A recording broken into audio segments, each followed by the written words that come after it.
내년부터 신용카드 가맹점이 카드사에 내는 수수료가 최대 0.7%포인트 내려가게 돼 가맹점의 수수료 부담이 대폭 줄어들 전망입니다.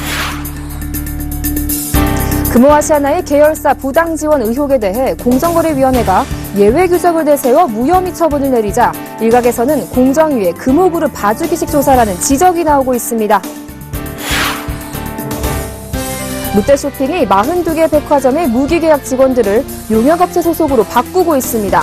계약직 직원들의 정규직 전환에 따른 비용 부담을 줄이기 위한 꼼수로 비정규직 줄이기에 나서고 있는 상당수 대기업과 대조적인 모습입니다. 올 들어 재개발 시장의 투자 열기가 달아오르고 있는 가운데 강남 재건축 시장을 중심으로 돌던 활기가 강북권에도 퍼지고 있습니다. 특히 1억에서 2억 원으로 살 수 있는 소형 지분 매물이 투자자들 사이에서 높은 인기를 끌고 있습니다.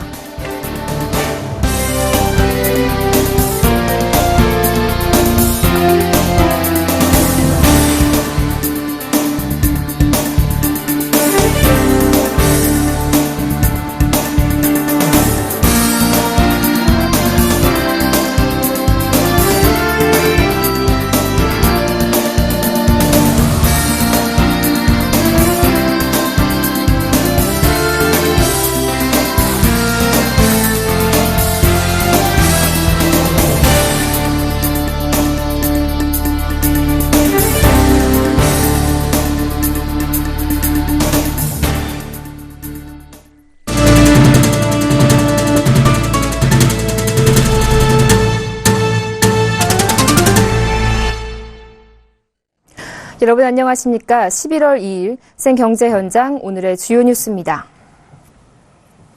내년 1월 말부터 신용카드 가맹점의 수수료 부담이 대폭 축소됩니다.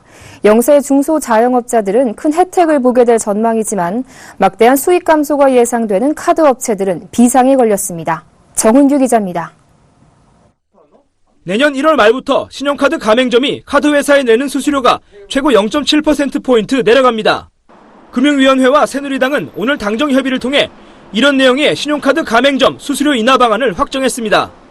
조정안에 따라 연매출 2억 이하 영세 가맹점은 수수료가 1.5%에서 0.8%로 0.7%포인트 낮아집니다. 2%를 적용받던 연매출 2억에서 3억 사이 중소가맹점의 수수료도 1.3%로 종전보다 0.7%포인트 인하됩니다. 이번 결정으로 영세 가맹점은 연간 최대 140만 원, 중소가맹점은 210만 원의 수수료 부담을 덜 수 있을 것으로 기대됩니다. 또 수수료율을 자율적으로 정하는 연매출 3억에서 10억 사이 일반 가맹점에 대해서도 인하를 유도해 평균 수수료율을 1.9%까지 낮추기로 했습니다. 다만 연매출이 10억을 넘는 대형 가맹점은 현재 1.96%에서 크게 변화가 없을 전망입니다. 이번 조치는 기준금리가 내려가면서 카드 회사들의 자금 조달 비용도 낮아진 데 따른 것입니다. 카드업계도 이러한 점에 수긍해 이번 수수료 체계 개편을 수용하기로 했습니다. 하지만 수수료율 인하가 카드사의 수익성에 악영향을 줄 수밖에 없어 단기적으로 경영 악화가 불가피할 전망입니다. 업계에서는 이번 수수료 인하 조치로 카드업계 전체 연간 수익이 6,700억 원가량 줄어들 것으로 예상하고 있습니다. 올해 상반기 카드업계 전체 수익이 1조 원가량이라는 점을 감안하면 적지 않은 부담입니다.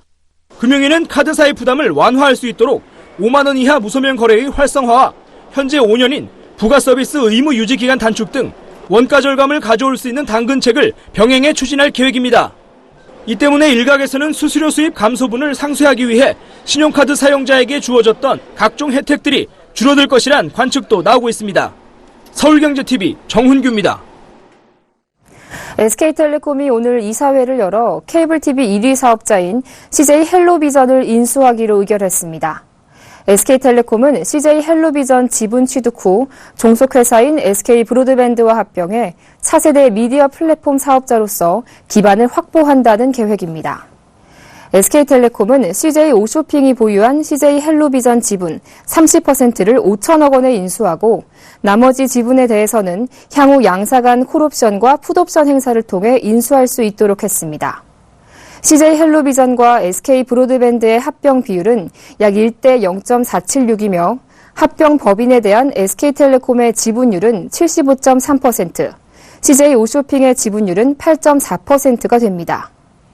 SK텔레콤은 합병법인의 주력 사업을 미디어로 전환하고 케이블 TV와 IPTV의 하이브리드 사업 모델을 기반으로 홈 고객에 기반을 둔 다양한 혁신 서비스를 제공할 계획입니다.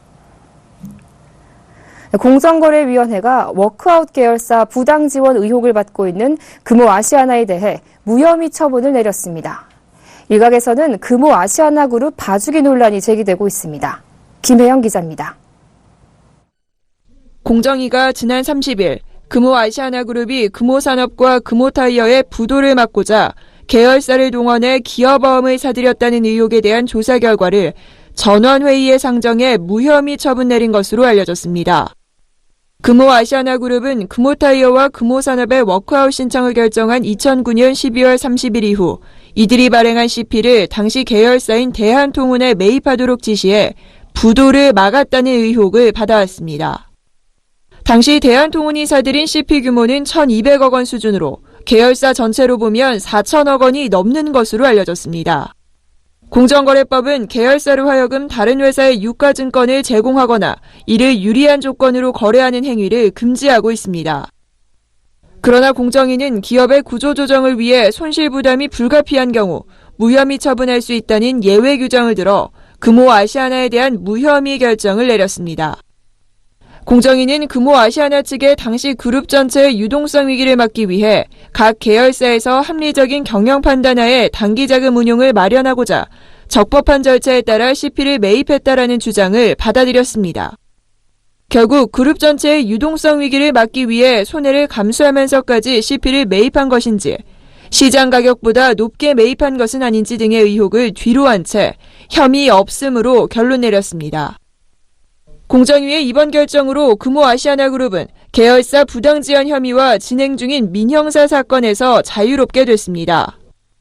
앞서 경제개혁연대는 지난 2013년 10월 공정위에 금호아시아나의 부당지원에 대한 조사를 요청했고 같은 해 11월에는 박 회장과 금호아시아나그룹 임직원 등을 배임 혐의로 형사 고발한 바 있습니다.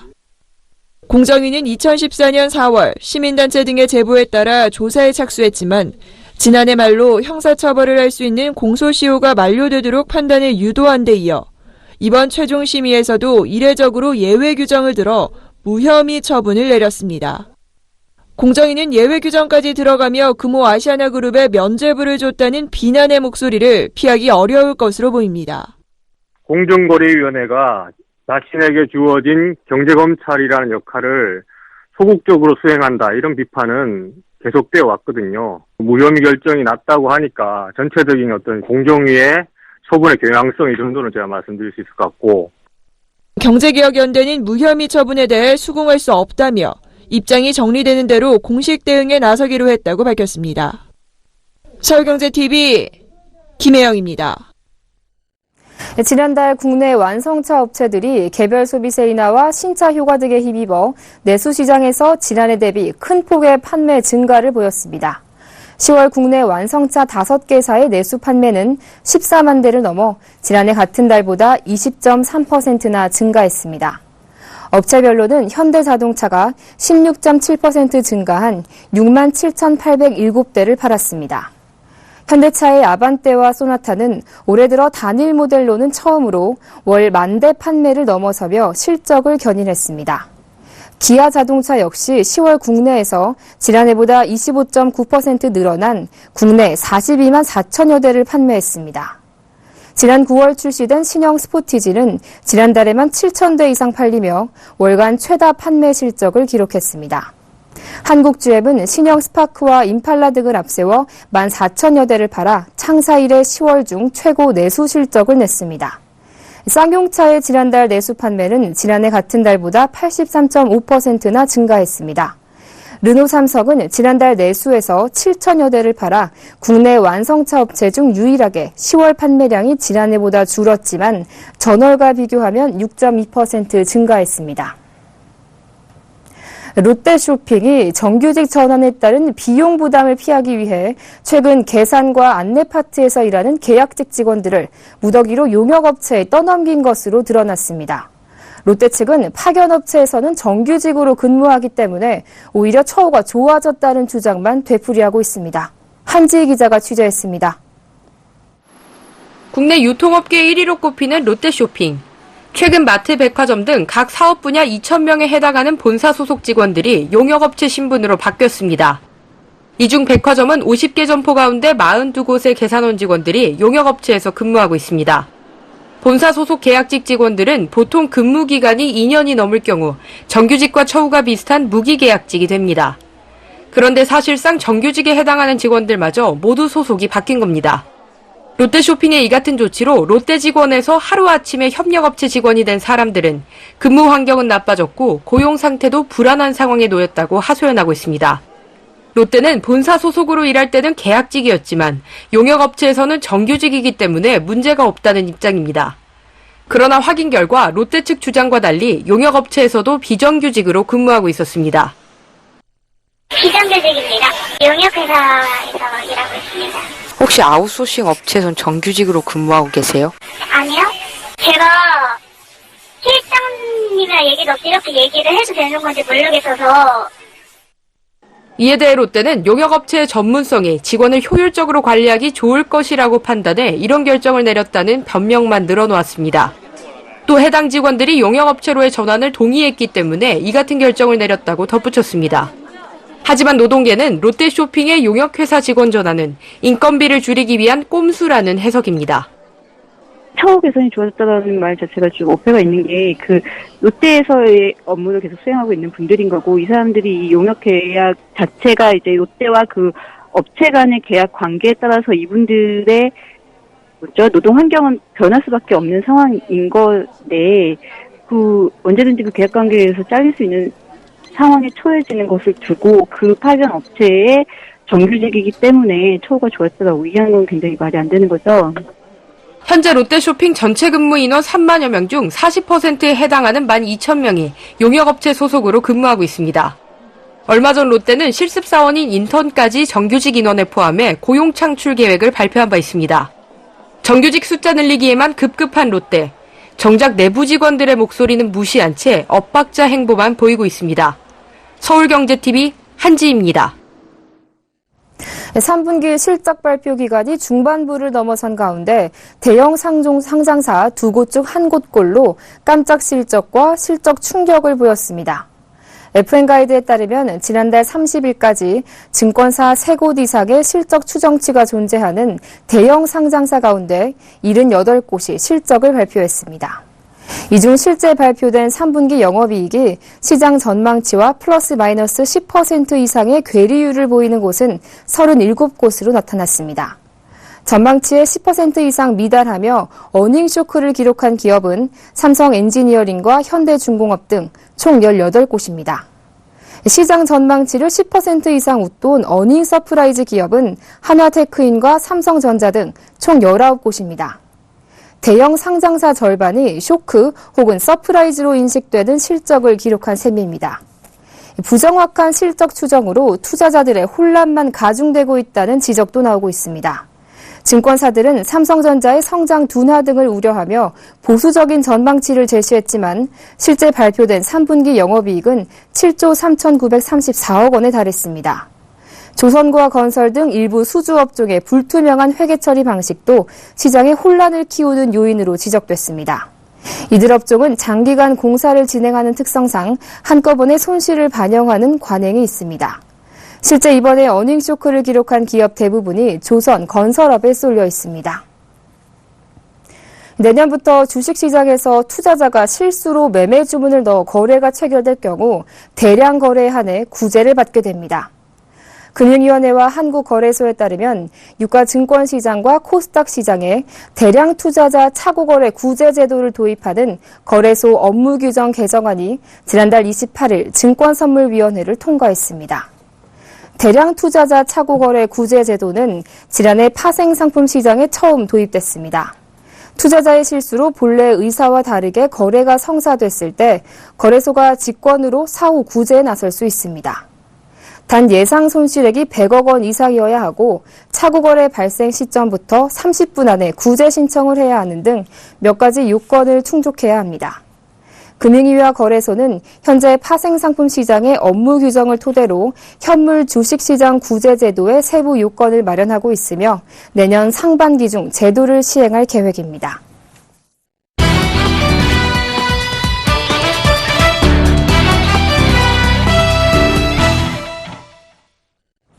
올 들어 재개발 시장의 투자 열기가 뜨겁습니다. 지난해 말 정부가 재개발, 재건축 규제를 풀면서 주택 경기가 살아난 덕분인데요. 강남 재건축 시장을 중심으로 돌던 활기가 강북권 재개발 시장에도 퍼지는 모습입니다.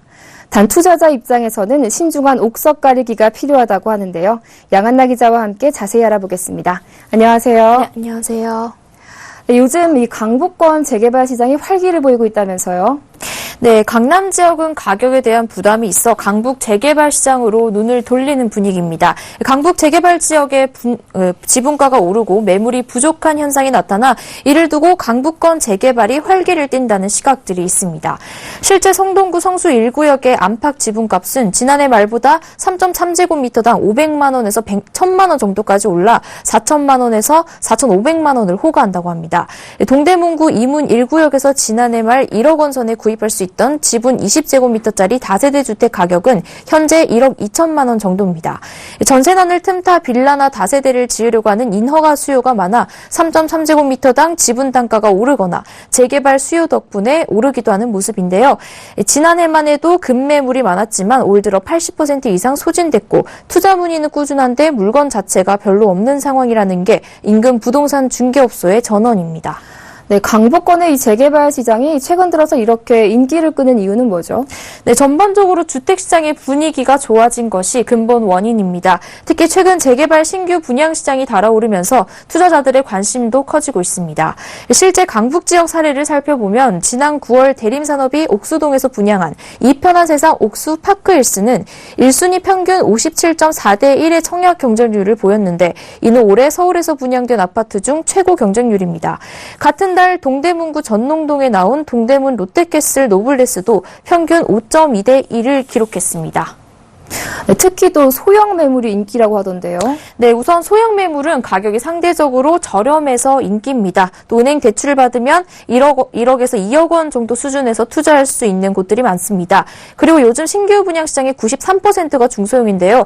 그만큼 수요가 중소형 쪽으로 쏠리고 있고 임대 목적으로 투자하는 분들 입장에서도 가격 부담이 상대적으로 덜하고 투자 가치가 높기 때문에 중대형보다 소형을 선호합니다. 전문가들도 당분간 소형 물건의 인기가 계속 이어질 것이라고 보고 있습니다.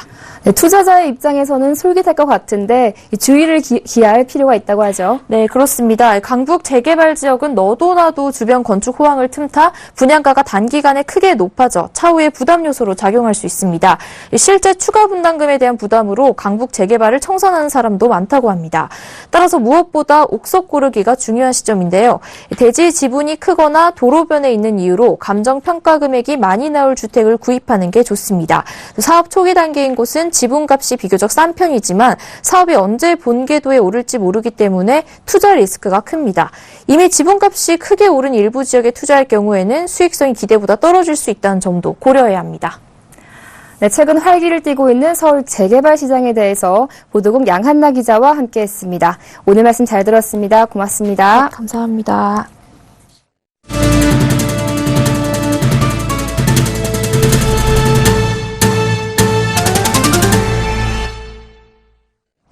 스마트폰과 태블릿 PC 등 무선 단말기를 통한 주식 거래가 빠르게 늘면서 코스닥 시장의 모바일 거래 비중이 처음으로 25%를 넘어섰습니다. 한국거래소가 주문 매체별 거래 현황을 비교한 결과 코스닥 시장에서 무선 단말기 거래 대금 비중은 지난해 21.27%에서 올해 25.06%까지 늘어났습니다. 이 비중은 지난 2010년만 해도 3.8%에 불과했으나 매년 빠른 증가세를 보이고 있습니다. 유가 증권시장에서의 무선 단말 거래 비중도 지난해 10.7%에서 올해 15.55%로 크게 늘었습니다. 이에 반해 영업점의 단말기와 유선 단말기를 통한 거래는 매년 줄고 있습니다. 코스닥 시장에서 영업 단말을 통한 거래 비중은 지난해 17.47%에서 올해 16.5%로 줄었습니다. 유선 단말 거래 비중은 같은 기간 0.42%에서 0.38%로 감소했습니다. 유가 증권 시장에서도 같은 기간 영업 단말 거래 비중은 47.11%에서 39.36%로 감소했습니다. 중국의 왕성한 금 수요가 금 선물 시장의 시세를 떠받치고 있습니다. 일본 니혼게이자이는 미국의 금리 인상 움직임이 선물 시장에서 금값을 떨어뜨리고 있으나 중국 증시의 부진과 위안화 평가 절하로 중국인들이 금 매입이 늘어나 금값이 탄탄하게 움직이고 있다고 분석했습니다. 상하이 금거래소에서 7월부터 10월 중순까지 인출된 금은 총 900톤으로 일본의 개인들이 연간 소비하는 금의 50배에 달했습니다. 홍콩에서도 지난 9월 97톤의 금이 중국 본토로 반입됐는데 이는 10개월 만에 최고치입니다. 금 현물 거래의 주요 시장인 스위스에서도 22톤의 금이 중국으로 이동했습니다. 중국 내 금광에서 생산한 대량의 금괴도 상하이 금거래소로 옮겨지고 있습니다. 지난해 한국인 취업자는 1인당 평균 2,124시간을 일해 OECD 회원국 가운데 평균 근로시간이 두 번째로 긴 것으로 나타났습니다. OECD에 따르면 지난해 국내 임금 근로자와 자영업자 등 전체 취업자의 1인 평균 근로시간은 2,124시간으로 2013년보다 일터에서 45시간을 더 보낸 것으로 집계됐습니다. 한국인 취업자들의 근로시간은 경제협력개발기구 평균의 1.2배였으며 근로시간이 가장 적은 독일의 1.6배에 이르렀습니다. 한국인들은 OECD 회원국 평균보다 연간 354시간 더 많이 일하는 것으로 조사됐습니다. 주당 평균 6.8시간 더 일하는 셈입니다. KT 스카이라이프가 기존에 없던 새로운 형식의 방송 광고 집행 방식을 선보였습니다. 업계 최초로 초단위 시청률 전수조사를 토대로 스팟 광고를 집행한다는 것인데요. 바로 이달부터 유료 방송업계에 최초로 도입됩니다. 앵커 리포트입니다. 초단위 시청률 전수조사를 토대로 스팟 광고를 집행하는 방식이 유료 방송업계 최초로 도입됩니다. 스팟 광고는 유료 방송에서 매 시간 제공하는 2분가량의 개별 방송국 광고 시간에 보이는 광고입니다. KT 스카이라이프는 오늘 한국 프레스센터에서 실시간 채널 스마트 광고 아라를 선보였습니다. 이달부터 스카이라이프가 송출하는 지상파와 해외 채널을 제외한 90개 채널에서 보이는 스팟 광고에 아라를 도입합니다. 아라는 KT 스카이라이프가 보유한 650만 가입자의 시청 정보를 초단위로 분석해 광고주에 전달하고 시청자가 해당 광고를 100% 완전 시청한 건수에 대해서만 광고료를 정산하는 방식입니다. 이에 따라 광고주는 PC와 스마트폰을 통해 지역과 채널, 시간별로 광고 시청 현황을 초단위로 파악해 채널을 돌리지 않고 광고를 끝까지 시청한 가구를 대상으로 건당 5원의 광고비를 내게 되고 한국방송광고진흥공사가 광고 판매를 대행합니다. 아라라는 작품을 내놨습니다. 광고주들이 가장 우려했던 것들은 과연 얼마나 많은 시청자들이 자신의 광고를 봐줬는가에 대해서는 정확한 데이터를 필요로 했습니다. 그래서 앞으로 우리가 초단위 시청률을 통해서 이 광고 시장의 변화를 가져올 것이며 현재 실시간 채널 광고는 표본 조사로 이뤄져 정확한 시청자 수를 파악할 수 없다는 한계가 있었습니다. 하지만 초단위 시청률 전수조사 방식으로 광고 효과에 따른 요금제를 시행할 수 있어 광고주는 보다 합리적으로 광고를 구매할 수 있고 광고 집행 효과도 높아질 것으로 보입니다. KT 스카이라이프는 새로 개발한 초단위 시청률 전수조사 방식을 방송 채널 사용 사업자와 전체 유료 방송 플랫폼으로 확대하고 통합 플랫폼을 구축할 예정입니다. 또 시청률 조사 회사인 닐슨 코리아와 TNMS의 표본조사 데이터를 더해 조사의 객관성을 높일 계획입니다. 서울경제TV 정한입니다. 올해 기업 인수합병 시장의 최대어로 꼽히는 KDB 대우증권의 인수전에 KB금융지주, 미래에셋증권, 한국투자금융지주가 예상대로 예비 입찰서를 제출했습니다. 대우증권 노조가 주축이 된 우리사주조합도 입찰에 응한 것으로 알려졌습니다. 최근 폭스바겐 사태로 수입차 신뢰도가 급락한 가운데 수입차의 평균 국내 소비자 판매 가격은 6,287만 원으로 올 들어 5년 만에 최대치를 기록했습니다. 식품의약품안전처가 현재 우리나라 대부분 국민이 가공육이나 적색육을 섭취하는 수준은 우려할 정도가 아니다라는 공식 입장을 내놨습니다. 애플의 아이폰 6s 출시 일주일여 만에 이동통신사를 옮긴 소비자가 18만 명에 육박한 것으로 나타났습니다. 그러나 방송통신위원회가 과열 기준으로 삼는 하루 2만 4천 명에는 미치지 못했습니다. 네, 우리나라 취업자의 근로시간이 OECD 34개국 중 두 번째로 가장 길다는 결과가 나왔는데요. 얼마 전 한국 성인 남녀의 행복지수는 100점 만점에 59점으로 조사돼 하위권에 머물렀고, 또한 설문조사에서 응답자의 절반 이상이 우울증을 의심한 적 있다고 답했다고 합니다. 우리나라 경제가 제조업 분야에서 세계 최상위권에 올랐다는데 개인의 삶의 질 향상은 아직도 먼 이야기 같습니다. 생경제현장 여기서 마칩니다. 시청해주신 여러분 고맙습니다.